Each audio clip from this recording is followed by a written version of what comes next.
Muy buenas a todos, amantes del fútbol. Vamos ya con el análisis de lo que ha sucedido en esta jornada 7. Nos ha dejado como líder a la Real Sociedad de nuevo, con 14 puntos, uno por encima del Real Madrid, y en zona de descenso Huesca, Levante y Valladolid. Los de Sergio González suman otra jornada sin ganar y se quedan como colistas. Bueno, comenzaba la jornada 7 con un derbi valenciano el viernes, Elche 2, Valencia 1. Las ideas claras decantan el derbi. ¿Por qué este titular? Porque el Elche tiene muy claro cuál es su fútbol, con los hombres muy organizados atrás, con mucha solidaridad y buscando las contras con dos bandas muy veloces como son Fidel y Josan. Este último estuvo muy bien en el partido contra el Valencia, muy eléctrico, marcó un auténtico golazo y asistió a Fidel en el segundo. Y el Valencia sigue sin encontrar su fútbol, está intentando Javi Gracia tirar de los jóvenes. En la primera mitad tuvieron mucho control, pero no encontraban los huecos para hacer daño al conjunto ilicitano. En la segunda parte ya Gallá tuvo una muy clara ocasión que paró el guardameta local. Y después el Valencia sí que es verdad que se metió en el partido con el gol de Lato, propiciado sobre todo por el pase enorme de Kangin Lee, que Javi Gracia necesita recuperar, necesita en su equipo un futbolista que ahí entre líneas le dé ese juego al conjunto che que le permita crear mucho más peligro, y al final yo creo que un triunfo merecido del Elche, y el Valencia sigue sin encontrar su fútbol. Bueno, y el gran partido de esta jornada 7, ese Barcelona 1, Real Madrid 3, un clásico para espabilar y para llorar.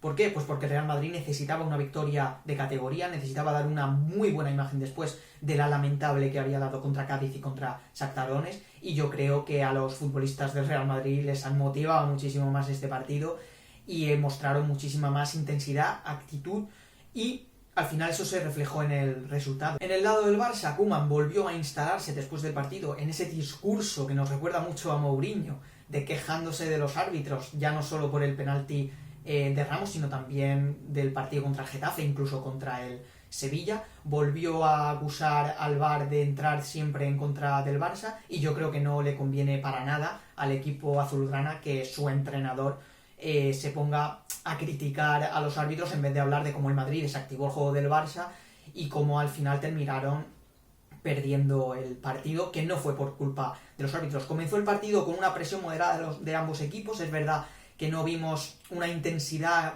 quizás como la que hemos visto en otros clásicos de otras temporadas. También es verdad que venían los dos equipos de jugar sus partidos en Champions. Y bueno, yo creo que al principio el Real Madrid estuvo bastante bien, encontró ese hueco en una gran acción de Asensio dejando el espacio para que entrara Valverde, que definió de lujo ante Neto.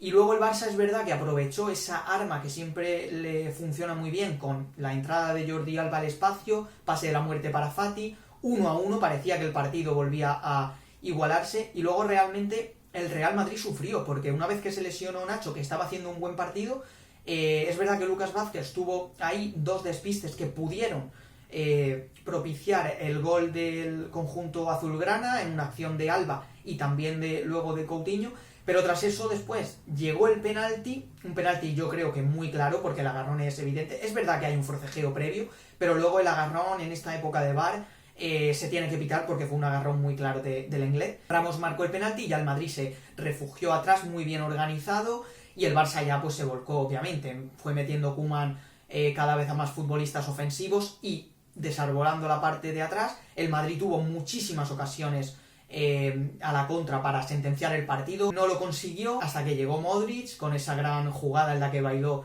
delante de Neto para final con el exterior marcar el 1-3. Y bueno, me gustó bastante el partido de Marco Asensio. Es verdad que no generó ese peligro que a lo mejor se le espera a un futbolista de su calidad, pero es verdad que estuvo muy activo, muy participativo, generando espacios, cambios de ritmo, ayudando también en defensa, que eso es importante. Y luego realmente en el Barça el más destacado yo creo que fue Serginho Dest. Fati jugó de falso 9, marcó ese gol, pero tampoco tuvo más protagonismo, y luego realmente Koeman con la entrada de Trincao, de Dembélé, tampoco consiguió generarle a Real Madrid porque Courtois en la segunda parte no hizo ninguna parada. Las grandes intervenciones fueron en la primera parte, en alguna que otra oportunidad de Messi, pero poco más. Y yo creo que fue una victoria merecida y justa después de lo que se vio en los 90 minutos. Bueno, y del clásico nos vamos a la que fue la primera sorpresa de esta jornada 7, con ese Sevilla 0, Eibar 1, sin vacuna ni gol en Nervión.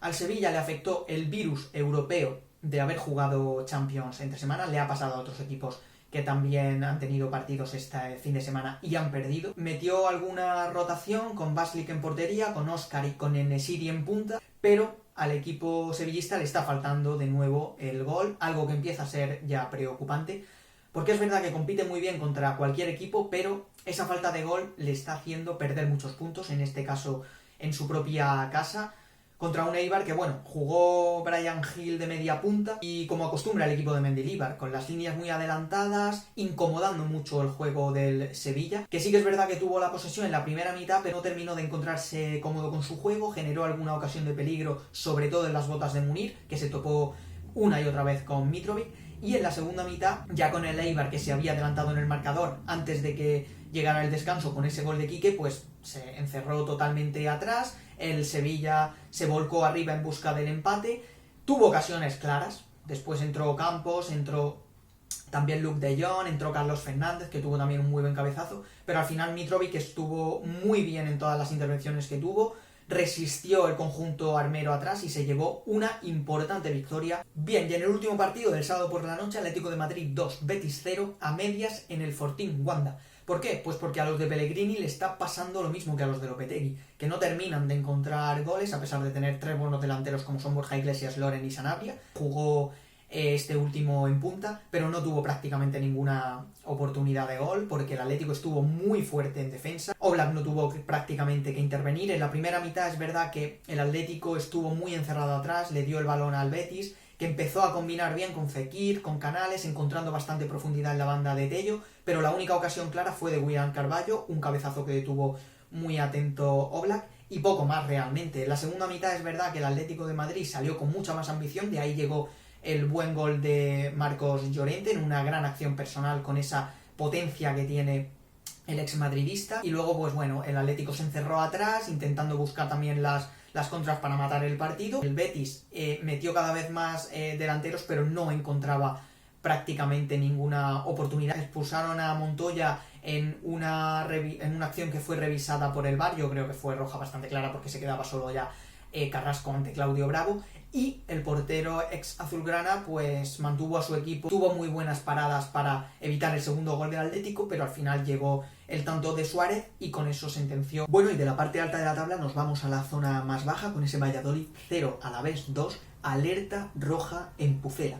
Los de Sergio se meten en serios apuros, han jugado 7 partidos esta temporada y todavía no han conseguido ni una sola victoria, se quedan como colistas en un partido que es verdad que empezó bastante igualado, jugaba Sergio con Yanko estrenándose en el lateral, con Toni Villa y con Orellana en las bandas, que estuvieron bastante activos hasta el minuto 20 cuando fue expulsado Nacho, una acción que ratificó el VAR, el penalti lo falló Lucas Pérez, no le permitió al Alavés adelantarse en ese minuto, y bueno, después es verdad que el Valladolid ya se tuvo que encerrar atrás, estuvo bastante bien superando esa situación de ir con un futbolista a menos, con muchas ayudas, mucha solidaridad, mucha intensidad, pero al final, bueno, el Alavés consiguió ya en la segunda mitad adelantarse en el marcador en una gran jugada de J. Peleteiro, que fue de lo mejor del conjunto de Pablo Machín, buena asistencia para Tomás Pina, que marcó el primer gol, y ya después al final sentenció Borja Sainz. Bien, y en el partido de las 4 de la tarde, Cádiz 0, Villarreal 0.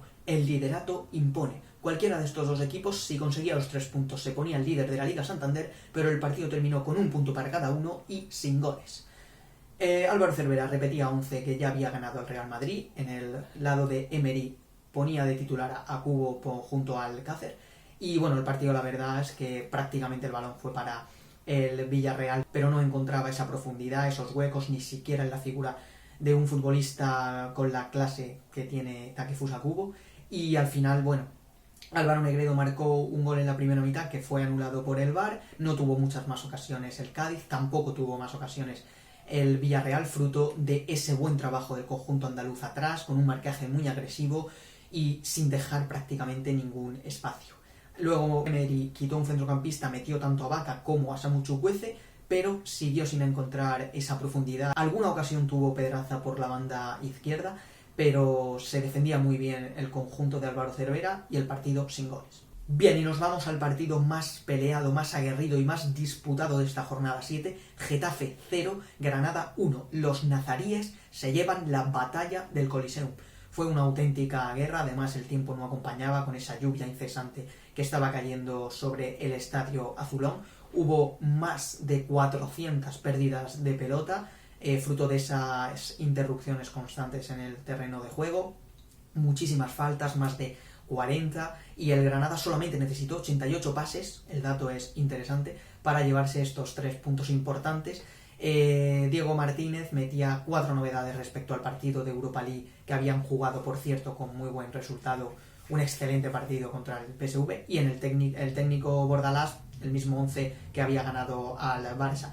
La primera media hora sí que tuvo algo más de claridad y de llegada, sobre todo a base de empuje, velocidad en el toque y mucho corazón del Getafe, disparo de Cucurella que se fue al larguero, y ya realmente después llegó el penalti de Dejeuner sobre un jugador del Granada que transformó Montoro la pena máxima, se puso por delante del Granada, y en la segunda mitad Bordalás metió a Ángel arriba, pero ya el Granada muy bien encerrado atrás, muy bien organizado y buscando alguna contra, que no logró tener prácticamente ninguna ocasión. Se llevó esos 3 puntos muy importantes después del triunfo europeo. Bien, y nos vamos al Real Arena con ese Real Sociedad 4, Huesca 1, peligro real. Un titular que me sirve para los dos equipos, primero porque los de Imanol están presentando seriamente su candidatura a pelear esta Liga Santander, aunque todavía sea pronto. Segundo equipo menos goleado del campeonato con 3 goles en contra, 14 goles a favor, equipo más goleador de la liga, y solamente un partido perdido de 7 disputados. La verdad es que están cuajando un inicio de temporada espectacular. Hacía una leve rotación Imanol en el centro del campo, le daba descanso a Mikel Merino por Guridi, que jugaba sus primeros minutos además como titular en esta liga, y lo hizo bastante bien, un partido bastante notable. Bueno, y peligro también para el Huesca porque han jugado ya 7 partidos esta temporada y no han ganado todavía ninguno. Necesitan los de Michel ir sumando ya de 3 en 3. Jugaba Sandro arriba acompañando a Rafa Mir. El partido pues muy a merced de la posesión realista, con un robo tras pérdida muy bueno, con una presión alta que impedía ese juego que siempre propone también el conjunto de Michel de mucho toque. Al final tuvieron que jugar muchos balones largos, es verdad que tenían a Rafa Mir como una interesante solución, pero estuvo muy bien controlado el murciano por los centrales chururdines. Y bueno, el partido ya se abrió con el penalti por mano que transformó Oyarzábal, y después inmediatamente antes del descanso tuvo Rafa Mir el empate con una buena parada de Remiro. Nada más comenzar la segunda mitad, Rafa Mir, el mismo delantero, marcó un auténtico golazo de cabeza a centro de Javi Galán desde la izquierda, y después parecía que el Huesca se podía meter en el partido, pero enseguida volvió a aparecer Mikel Oyarzábal con una gran acción. Primero le paró un buen balón Andrés Fernández, pero después no pudo hacer nada ante un imperial remate de cabeza a centro de Gorosabel desde la derecha. Y bueno, ya después apareció la magia de David Silva con un pase fabuloso hacia Portu que engañó perfectamente a Andrés Fernández para marcar el 3-1, y al final otro gran pase bombeado de Silva al espacio que aprovechó Isaac, que había entrado recientemente en el campo, para batir con una gran definición a Andrés y poner ese 4-1. Y en el último partido de este lunes, Levante 1, Celta 1, punto de insatisfacción con final inesperado. Ambos equipos llevaban 3 jornadas consecutivas sin ganar y necesitaban ya los 3 puntos para salir de la zona baja. Comenzaba el partido con mayor posesión para los de Paco López, que jugaba sin Bardi pero con Toño y con Roger en punta. En el conjunto celeste, Óscar apostaba por Denis Suárez en el centro del campo. Y bueno, el partido comenzó con el Levante abriendo mucho el campo, jugando mucho con los laterales y creando bastante peligro, pero siempre le faltaba ese último toque antes de poner en aprietos a Iván Villar. Después, hasta que llegó el descanso, Campaña, un chut de falta y un disparo lejano fue lo más peligroso del conjunto granota. Tras el descanso, penalti tonto de Nolito sobre Miramón, que transformó perfectamente Roger. E inmediatamente después, Iago Aspas respondía con una buena intervención de Aitor Fernández, y luego en una recuperación de Nolito ya sí que lograba marcar Sergio Carreiro, el joven canterano, tras una asistencia por la izquierda de Denis Suárez. Después de eso el partido se volvió prácticamente con idas y vueltas, con mucho juego directo, muchísimas imprecisiones en ambos equipos, y bueno, ya hasta que llegó la jugada más polémica del partido al final, con ese gol de Dani Gómez que fue anulado por el colegiado por un fuera de juego posicional de Roger, que no está ni en la trayectoria ni en la visión del portero, una jugada bastante controvertida que terminó con el partido. Y bueno, esto ha sido todo en esta jornada 7 tan apasionante. Esperemos que la siguiente también lo sea. Y os recuerdo que si os ha gustado este análisis de los partidos, dar like y suscribiros a mi canal. ¡Hasta la próxima!